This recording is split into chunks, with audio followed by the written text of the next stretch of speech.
very good afternoon and thank you for joining us at this time. You're watching news analysis live on Politics and Business TV. The top stories: President Bola Tinubu mandates a comprehensive review of governing boards for Nigeria's tertiary institutions. Minister of Women Affairs Uju Kennedy-Ohaneye donates gift items to 100 orphaned girls in Niger State. Federal High Court in Kano issues an order stopping the Kano State government from enforcing the Kano State Emirate Council repeal law. Details coming up shortly.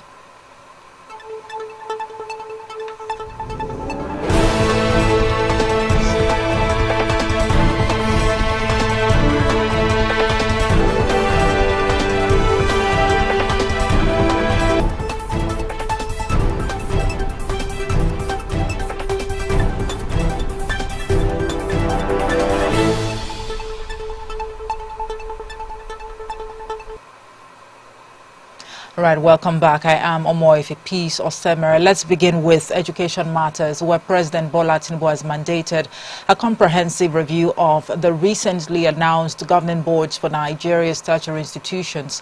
The directive precedes the planned inauguration and retreat for the nominees.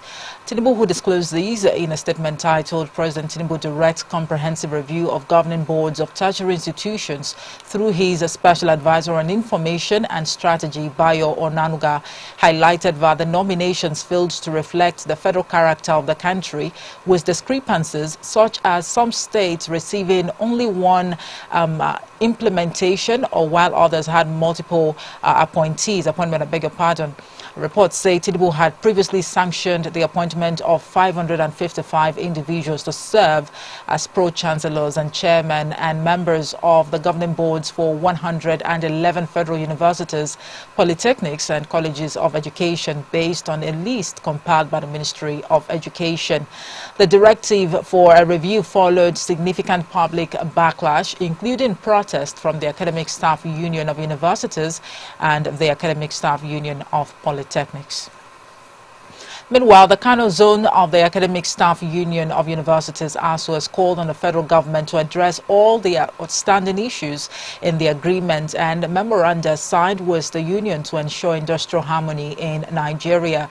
The call was made by the zonal coordinator Abdulkadir Muhammad during a news briefing at the end of a zonal meeting comprising the 7 universities in the zone on Thursday in Kano. Muhammad explained that the issues include renegotiation of the federal government and ASU 2009 agreement, funding for revitalization of public universities for global reckoning, and respect for university autonomy, among others. He said the federal government's refusal to sign the draft renegotiated agreement has led to widespread discontent and declining morale among their members. The zonal coordinator further called for the release of funds for the payment of salary arrears, earned academic allowances, and withheld salaries. In the meantime, the federal government has assured that the inflationary trend in the country will not stall the school feeding program.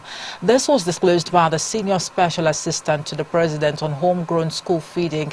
It aims to ensure the school feeding program delivers maximum impact for school children. Adeniji asserted that President Bola Tinubu will surely live up to his promises of feeding 10 million school children annually in the country. In other news now, the Minister of Women Affairs, Uju Kennedy-Ohaneye, has announced scholarships and also donated various gift items to 100 orphaned girls in Niger State. The gesture is against the backdrop of their mass wedding today, which has been sponsored by the Speaker of the Niger State House of Assembly, Abdul Malik Sarkindaji. It will be recorded that the minister had kicked against the mass wedding of the young girls, saying it was a violation of the Child Rights Act. Kennedy-Ohaneye, who addressed a press conference in Abuja, noted that she had petitioned the Inspector General of Police to stop the wedding, adding that she also filed a lawsuit seeking an injunction to restrain the speaker from going ahead with the mass wedding. But in response, the speaker lambasted the minister for dabbling into a religious and cultural issue she had not understood yet. The speaker had earlier received the backing of the Niger State Council of Imams and the Muslim rights concern MURIC, which both warned the minister to steer clear of the mass wedding, which they insisted must go on as scheduled. Now let's talk security matters, where the federal government has said that the country was poised to begin local production of military equipment. This follows the recent signing of a Defense Industries Corporation of Nigeria bill by President Bola Tinubu. The Minister of Defense, Muhammadu, said following the signing of the bill, the federal government had been in talks with about 50 local and internal firms for local production of firearms in the country. He said already 13 of the firms have begun production of firearms in Nigeria. Badaru, who stated this at the ministerial sectorial update in Abuja, added that Nigeria had made significant progress in the fight against terrorism in the last 1 year under the Tinubu administration. The minister said the military in the last 1 year killed 9,300 insurgents and arrested 7,000 others. A feat he said was made possible by the close synergy among the service chiefs under President Tinubu. You're watching News Analysis live on Politics and Business TV. Still to come, National Bureau of Statistics commences the process of rebasing Nigeria's gross domestic product and consumer prices index estimate. We'll bring you details of these and more stories in a moment. Do join us again.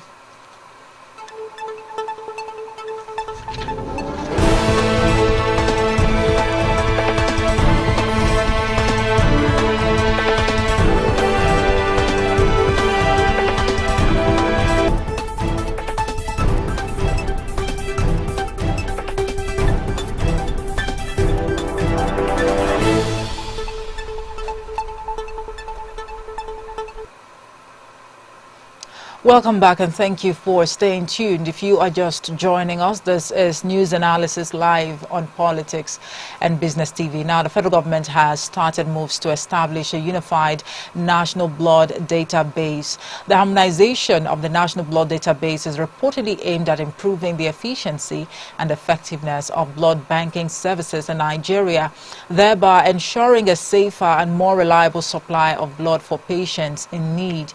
This was disclosed in a statement by the National Blood Service Commission. The statement noted that the move was announced by the Director General of the Commission, Professor Saleh Yuguda, during a collaborative meeting with a team from the African Medical Center for Excellence in Abuja.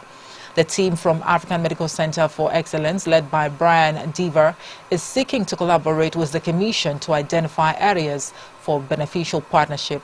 Yuguda further emphasized the need for research programs that targeted blood service and hematology and pledged a robust commitment to the center.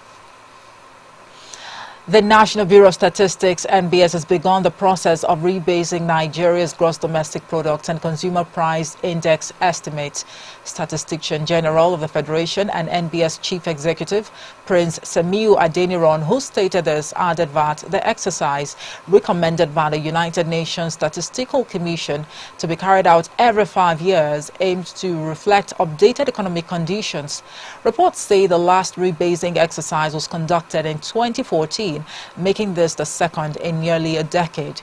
At the opening of a sensitization workshop for stakeholders on the GDP and CPI rebasing exercise in Abuja, Adeniran emphasized the importance of accurate and timely data in today's rapidly changing and interconnected world.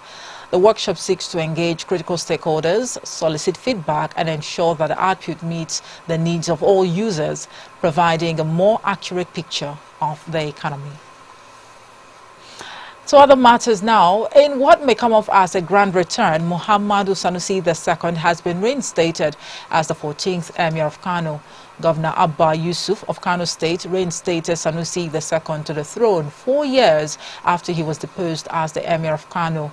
Governor Yusuf, who announced the reinstatement of the Emir amidst cheers at the Art Chamber of the Kano State Government House yesterday evening, said the action was taken with full support of the kingmakers.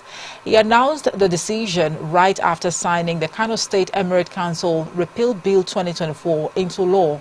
The new law replaces the Kano State Emirates Council Law 2019 and dissolves the Emirate Councils created by Governor Yusuf's predecessor, Abdullahi Ganduje. It was based on the law that Ganduje split the Kano Emirate into 5 in December 2019 and deposed the 14th Emir of Kano, Muhammadu Sanusi II. The Emirates created by the Ganduje administration were Araye, Bichi, Rano and Gaya in addition to Kano. Meanwhile, the Federal High Court in Kano has issued an order stopping the Kano State government from enforcing the Kano State Emirate Council repeal law. Justice Muhammad Liman granted the order in an application by Alhaji Aminu Baba Dan Agundi, the Sarakin Dawaki Baba of the Kano Emirate. The governor of Kano State, Abba Yusuf, on Thursday reappointed Lamido Sanusi as the Emir of Kano 4 years after he was dethroned by former governor of the state, Umar Ganduje. Yusuf also deposed 5 emirs appointed by Ganduje and gave them a 48-hour ultimatum to vacate their official residences and palaces. The Kano State House of Assembly had dissolved all the 4 newly created emirate councils in the state, a development sequel to deliberations on the floor of the House during plenary. Joining me now in the studios to discuss this is Hassan Sardona, public affairs analyst, and also Comrade Salu Mahmoud Dantata, who is also a public affairs analyst. Good afternoon, gentlemen. Thank you so much for joining us. Thank you. Thank you for having us. I don't know if this outfit was actually planned by the both of you, but it's really beautiful to see you both wearing white this beautiful Friday afternoon. And it's also safe to say Baraka de Juma to you too. Thank you very much. Right, Emir of Kano. But did this come to you as a surprise? I'd like to start with you, Hassan. Okay. Blessings. This is a historic happening that has never occurred in the Emirateship or the Sultanate Empire. Right from the beginning of Sheikh Usman's Dan Fodio Empire to date, there was never a time when an emir who was deposed was reinstated with the history that we have on that. But the fact remains that it is not bad when something new has come, maybe based on the choice of the people or the council emirate of that very place. I could remember vividly that a law was put in place to divide Kano into 5 emirate councils. Right. To create 4 emirates. At the time, the crisis was deepened because the 14th emir of Kano, now the 16th emir of Kano, Sanusi Lamido Sanusi II, was the emir of Kano then. But surprisingly, you know, he was dabbling into political and economic issues in the countries, which was not going well with the then government, both the maybe state and the federal government, but mostly by the state government. All right. And because of that, and issues of warning and other things come from the government house by the then governor of Kano State, Dr. Abdullah Umar Ganduje, and those things were refused to be respected from the governor, from the emir then. And a meeting on several times was called, which he refused to be attending as the chairman of the Emir's Council, because in every state where you have more than one emir or chief, there will be a chairman council of that emirs or chiefdoms. So he will happen to be the chairman of the emirate councils in Kano during that period. So including with a lot of crises that involve both politics and traditional culture, which happened to be diminishing in that time by the then emir and some of his supporters. He was dethroned, and you know what happened when he was taken to Nasarawa State in one village called Loko, but later they were pleading, the emir of that very place was pleaded because of the level of banditry and accusation of Boko Haram to Hawaii local government, I could remember. Then they went to court and proceeded to court and succeeded. And then the court has gave him a chance of he should select where to stay, and he felt it should be Lagos. But now something has happened. The people that were removed are innocent people. All right. Before we talk about the aggrieved, persons involved in this dissolution of these emirate councils, I'd like to get the thoughts of Comrade. How excited are you about the reinstatement of Emir Sanusi? Well, as a neutral Nigerian, I don't think there is any assignment to any issue, because the this is the second time it is happening. And don't forget vividly, during the Second Republic, the reign of late Abubakar Rimi, then as executive governor of Kano State, created certain emirates, and that after he lost election in 83 re-election, Sabu Bakinzo, who succeeded him, dissolved those created emirates. So this is like repetition of what happened at that time. So this is not to say that it is happening for the first time. The only difference is that there weren't any, dethronement or, reinstallment of any emir, but the created emirates were dissolved by the predecessor, late Sabu Bakinzo. So Kano has been known for that. And don't forget, issues of dethronement in northern Nigeria did not just start from Kano. You can vividly recall during Abacha administration, Ibrahim Dasuki was removed and Machido was made the Sultan. Then similarly, during Adamu Alero administration, civilian administration in Kebbi State, the Emir of Gwandu, His Royal Majesty Mustapha Jakolo, was dethroned, and Major General Bashir Jega take their obas in high esteem. It differs from the northern monarchical system. Okay. Look at, for instance, during the reign of late Adeyemi Lamidi, the Alapi of Oyo, there was a time Ajimobi was governor of Oyo State, where he invited him and Ajimobi went to his palace. And the late Alafi was asking Ajimobi what is responsible for the hardship and non-performance of some projects and what have you.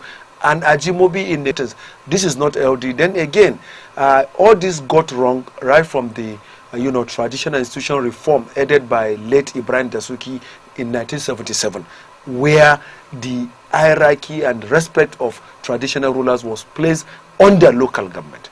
We got it wrong from there. All right. So I think the reinstallment of Sanusi, Lamido Sanusi, even though the majority leader in the Council of Assembly, Hussaini Dala, that raised the motion, said that Aminu Ado Bayero, Nasiru Ado Bayero, and other emirs of Gaya, Rano, Karaye were, made emirates that was not done in. Or understand the responsibilities of a traditional leader. He went for that to say that, of course, we know that the emir is a strong, a critic of, national, security, economy, in fact, policies generally. That let's just, leave it that way. But is it out of place for, traditional leaders to criticize policies of government? Everybody.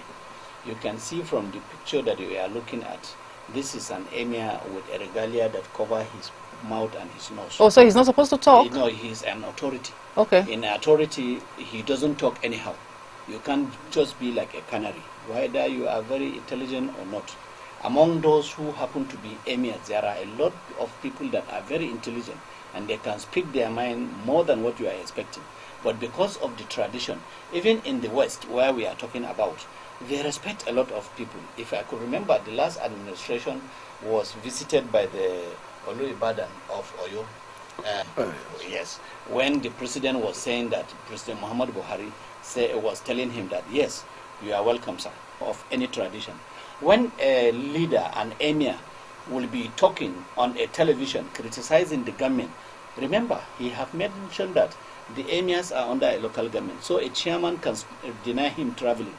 He is under a local government.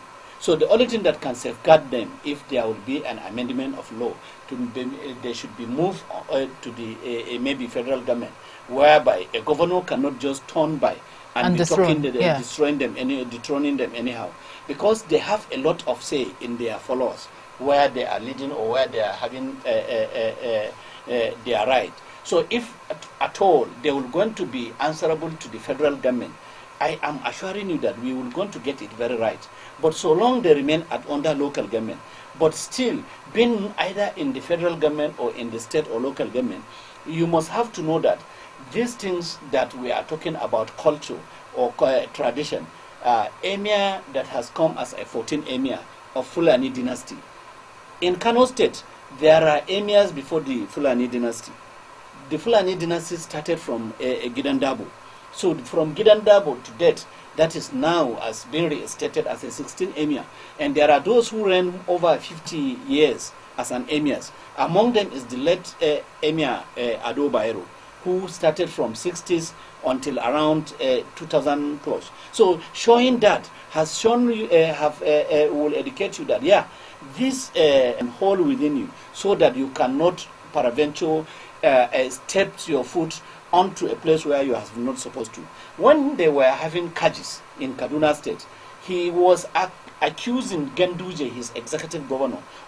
In his presence, he attacked him with a lot of words. That Genduje became, who happened to be my royal father yesterday, in the Security Council meeting of our state, where he is supposed to come out and say, no, Mr. Governor, this is where you went wrong, this is where you get it right.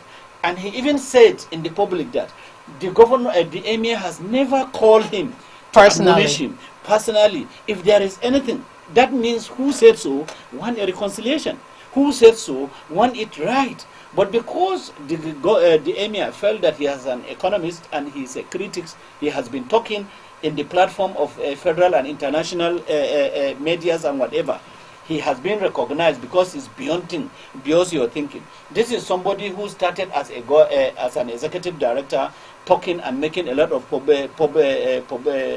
publicities, journals in the country and international country. So if so long, peradventure he will continue doing what he was doing when he was defaulting emir, history will still repeat itself. Well, comrade, this is a democratic dispensation, right? And they say democracy is a government, you know, of the people, by the people, and for the people. And I mean, one would begin to wonder, should we be economical with the truth because of a particular position that we're actually, you know, saddled with? Well, like Alhaji Sadona is talking about, is moving out of the sacred nature of the monarchical laws and the cultures and what have you. There are other of his colleagues that does that in the Southwest. I will give example of the Oni of Ife, Oba Enita. There was a fora in the Senate of National Assembly. It flew on social media, you saw it, where he was telling the government, including the senators, the executive, and what have you, that certain things are not right, from area of economic hardship to security and others. And he spoke for more than an hour. So let's take it from there. Then again, there is another Oba from Osun State. We call him Oluwo of Iwo, Oba Rashid.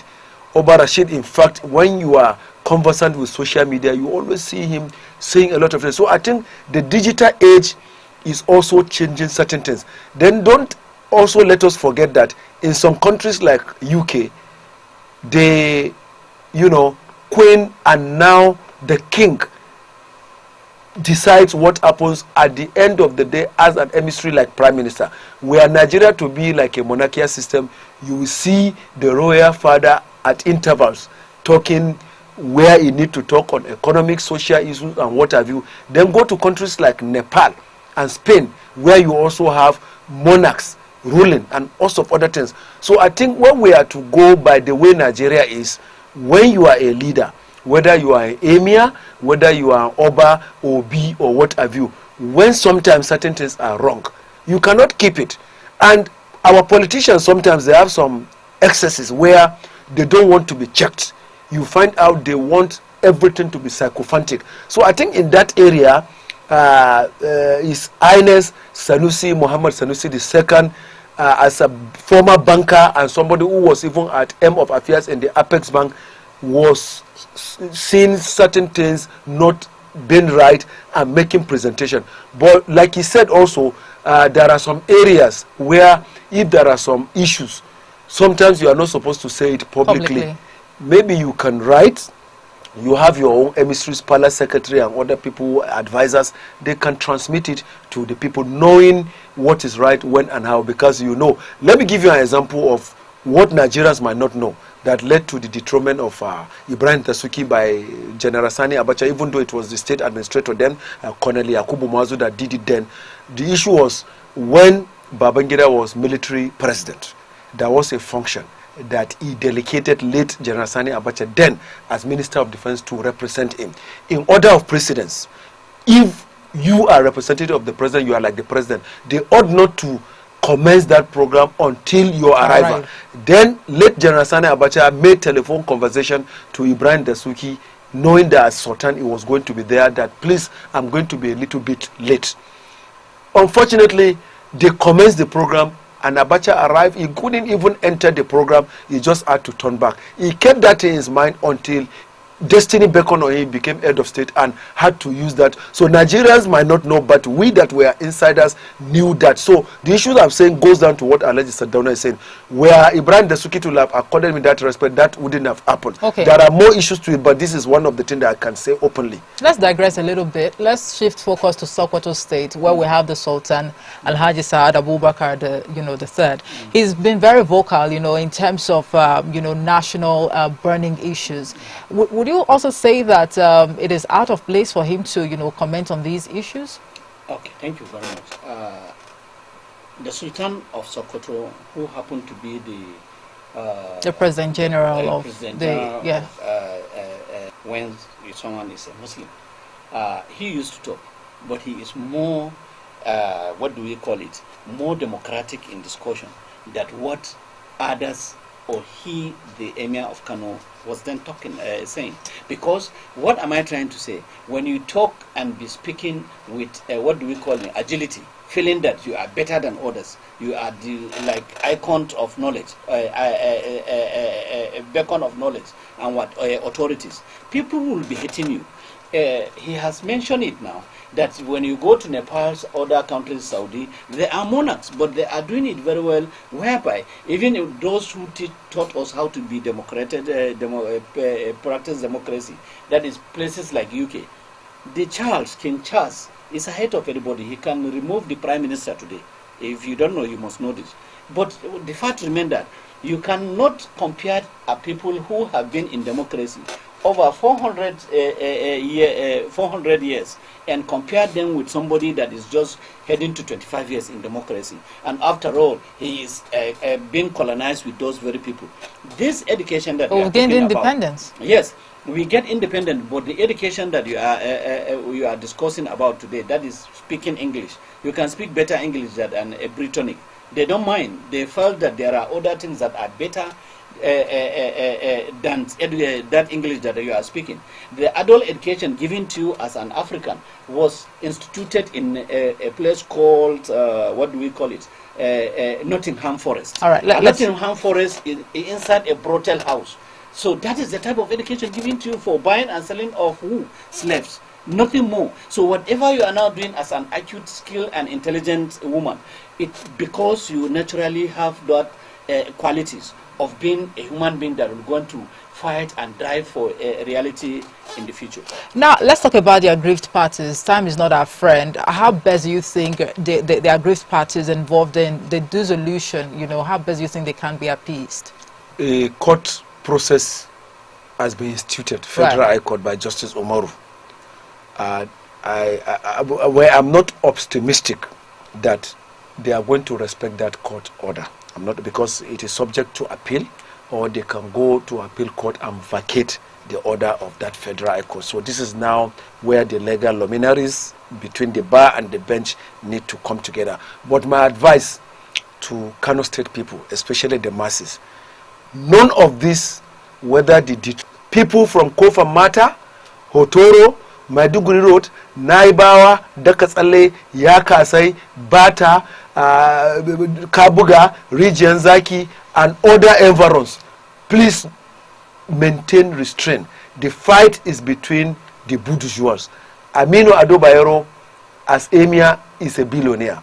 Sanusi Muhammadu II is a billionaire. When the top fights, it should be their fight. Nobody should take machete or cutlass to move to say, because I'm supporter of Aminu Ado Bayero or Nasiru Ado Bayero or Sanusi Muhammad, to go and harass the others. Let them stay in peace. This is the time the Commissioner of Police, State DSS Director, the Army in Bukavu, the Air Force Base and what have you, need to post their officers and men to man security. Anybody found wanting to torment trouble should be arrested and remanded in prison, custodial center custody. All right, let me come to you now, Alhaji Sardauna. Indeed, politics, it has actually impacted traditional institutions in Nigeria greatly. But going forward, what do you think must be done in terms of, introducing laws to make sure that this particular space is properly regulated to avoid, the issues of, dethroning and reinstating traditional leaders or monarchs, if you like? Okay, already you know that these people are surviving under local government. So as I said earlier, if maybe they were moved to under federal, what do we call it, supervision, it will be better for them. And then secondly, the last one that I want to tell you, there are some certain things when they happen, it's not for in the first place you can move against them, but it will be for good of that very people. When they wanted to share the emirate into 4 or 5 emirates, I was against it. But later in the day, when I visited those very emirates after 3 or 4 years, I realized it has brought people closer to the governance. It has developed those areas where they have been left behind. People have started realizing, what do we call it, the presence of government and governance in their sectors. So with this, I will